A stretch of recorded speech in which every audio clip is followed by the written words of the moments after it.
کسی بستی میں ایک عورت بڑی صالحہ اور پاک باز عبادت گزار ہر وقت اللہ تعالیٰ کی یاد میں مشغول رہتی تھی۔ اللہ پاک نے دنیا کی نعمتوں کے ساتھ دین کی دولت سے بھی خوب نوازا تھا۔ اللہ تعالیٰ کی قدرت کہ اس کا نیک خدا ترس شوہر وفات پا گیا۔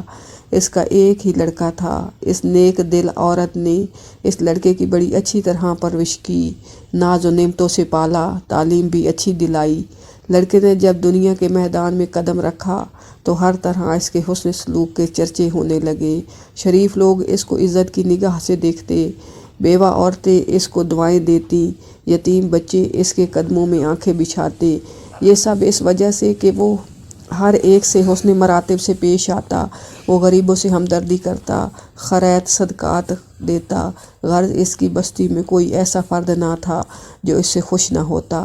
اس کی بستی والے ایسے نیک لوگ تھے کہ ہر گھر سے قرآن پاک کی تلاوت کی آوازیں آتی تھیں، مساجد میں درس قرآن اور اللہ تعالیٰ کے ذکر کی مجالس ہوتی تھی۔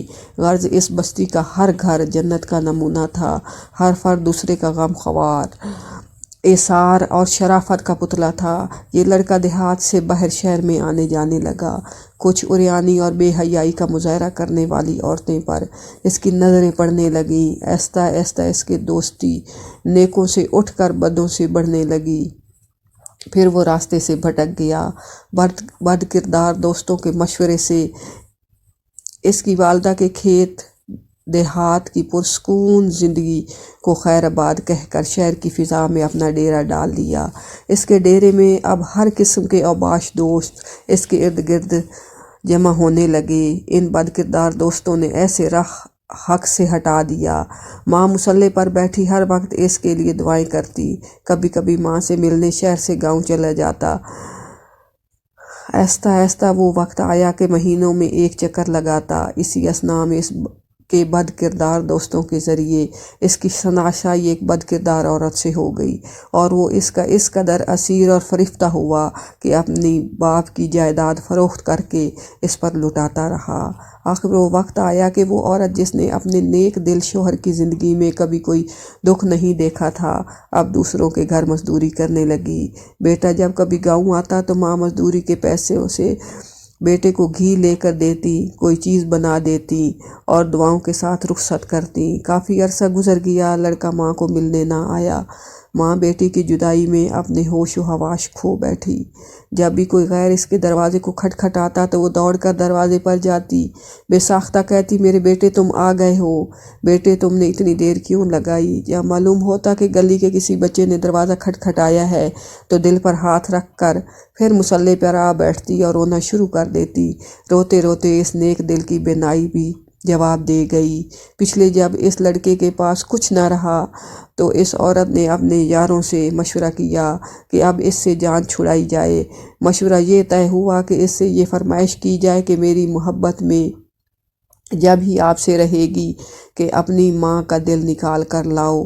اس طرح وہ فرمائش پوری نہیں کرے گا تو خود ہی جان چھوٹ جائے گی۔ اس بد کردار عورت نے یہی فرمائش کی۔